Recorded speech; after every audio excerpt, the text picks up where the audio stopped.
Hey everyone, welcome back to another Godzilla Battleline video. And today, I wanted to go over the most recent balance of adjustments because there's a lot of mixed feedback on the update this time around. Kiryu aside, I'm talking about just the nerfs and I guess the buffs you could say too. So let me know what you guys think down below. But I'm going to go over my thoughts on the update. So right here on the screen, we can see what was actually changed this update. The increased initial HP and attack of 4-star units when assigned as the leader, and we got a reduced growth rate of all the battle pieces at level 21 and above to the same standard. So that's across the board.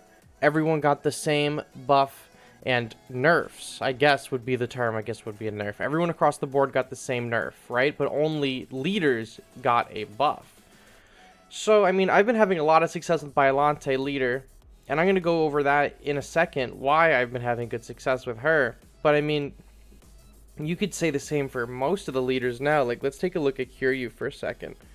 As a leader, with the, what are their stats? 5,323 is their health as a level 2 leader. Like, that's incredible. That's like a huge number, right? So, what's Biollante? My Biollante is level 7. Right now at level 7, my Biollante as a leader has 5,995 health, right? What's on the Google sheet? What did we have for Biollante last season before this update? Oh, I missed it. Right here, Biollante, this is now... As a leader at level 7, 4,219. So we got like a huge bump. Right? Way more viable now. At level 7, 1,000 more health. I almost have 6,000 health with my Biollante now. And at 6,000 health, that would have taken me before this update. Probably in between here somewhere, 14, 15, 16 range. I would have needed that. But now at level 8, I'm probably going to be hitting that much health, right? What's the level 8 prediction that we have? Yeah, 6,175. Like, that's massive. That's a huge, huge jump. What other units do we have that are similar in stats as leaders? So it's 4-star leaders. Let's take a look at Kong. He's down here on this list somewhere. Kong as a leader this go around at level 7. What does he have? 5,995 health, the same as Biollante. And before, look, it was way less. Way less. So if you were ever interested beforehand into using a leader that is in the 4-star range, now's the time, because the leader 4-stars have gotten a huge buff to their health. Like, this is actually like really good for at least for the meta for using some of these leaders.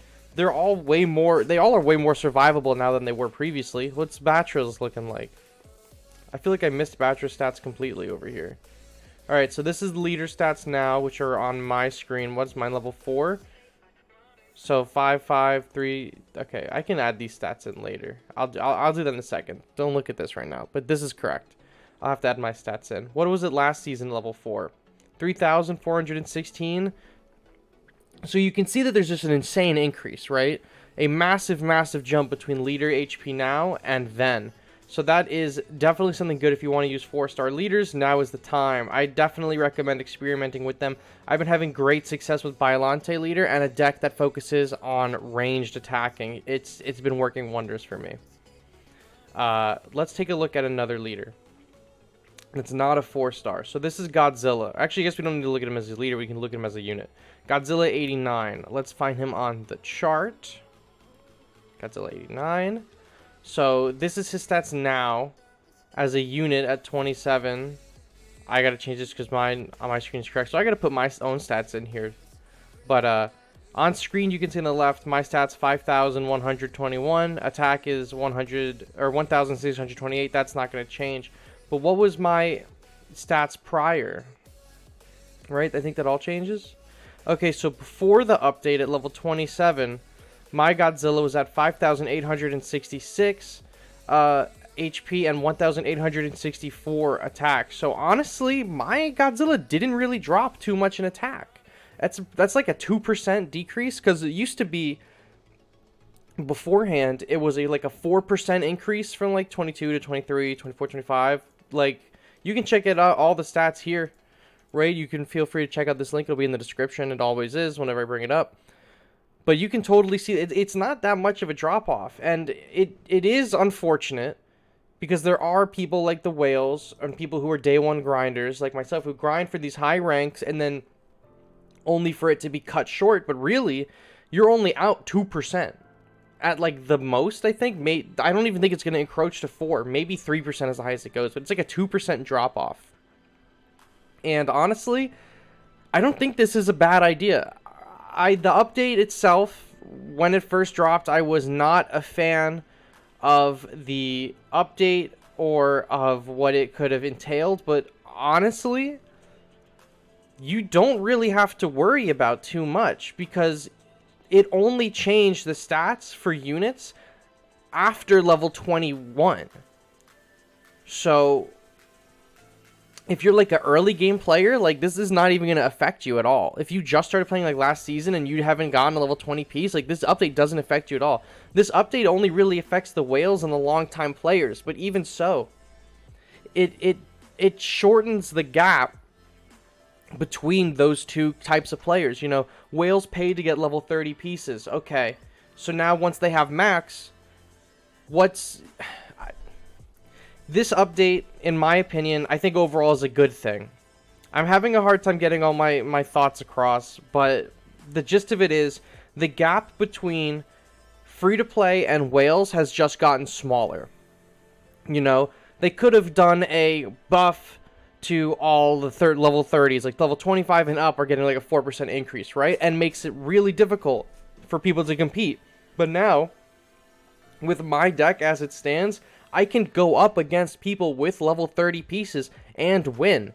Because beforehand, it was a 4% increase. If I was level 20 and they had a level 22, that's like a 8% more, or something like that, more than what my unit was. There's no way I'm going to win that fight. But after this update, you can win fights when you're punching up a higher degree.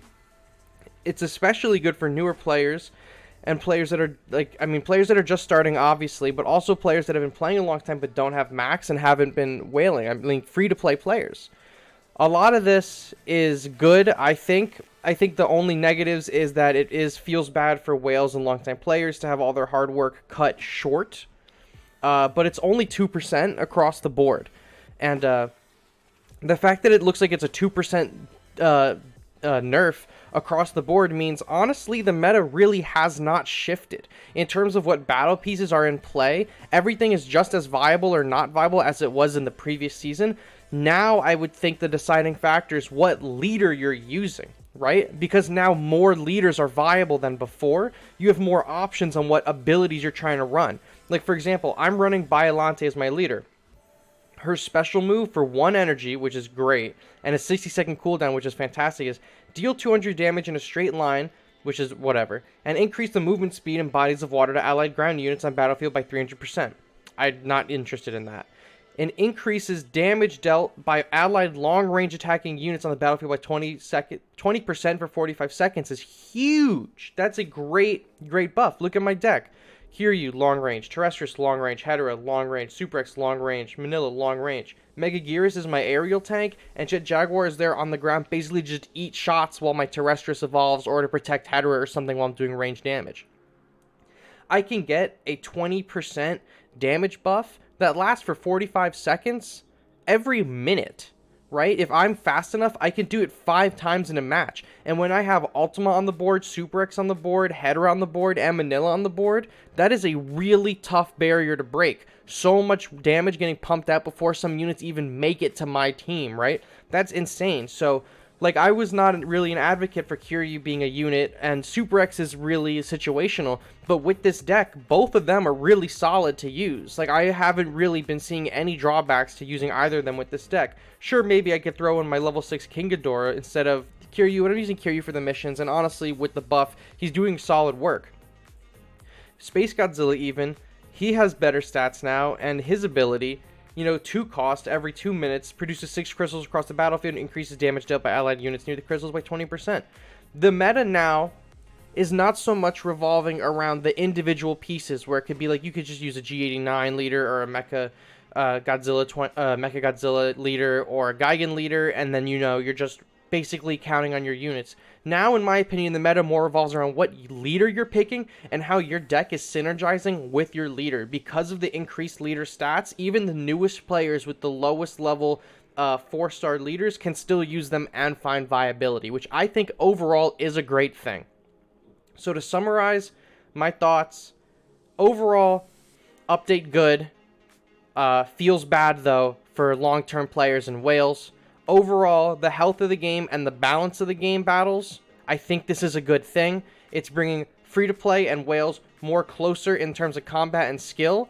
And at the end of the day, I think it overall is a good thing, and it's just a feels bad moment for like myself, who's a longtime player, and a lot of the whales that I know. It's unfortunate that a lot of people are now either not going to be spending or not trying as hard to level things up. However, I do think that the competition has now opened up to be more inclusive to newer players, and I think that there are going to be still skill issues, skill gaps between some of these players. You know, a lot of new players coming in. Yeah, their decks can be really viable, but the people who've been playing a long time and know what's what are probably going to win just because they've had the experience and the strategy at the end of the day.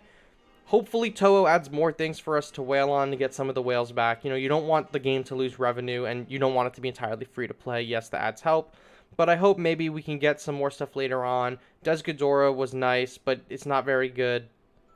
And just a bunch of things in the game that I think could be coming later down the line this month. Maybe Destroya or Sarazawa or Godzilla 1954 will be something that the whales will appreciate and will get people spending. Or it'll be a free-to-play thing, which I honestly prefer free-to-play stuff, but I'm just trying to think as not just as a fan, but as a game developer that this game needs to operate. Overall, good update. Feels bad for long-term players in Wales. I hope whatever my ramblings were in this video makes at least some kind of sense to you guys. I hope that I got my point across, and I hope that you guys experiment with new leaders and new units, because that looks to me like that's going to be the meta going forward. At least this season is. It's going to be less dependent on what unit you're using and more dependent on what synergies you can pull off. Thank you all for watching, and I'll catch you all in the next one. Bye-bye.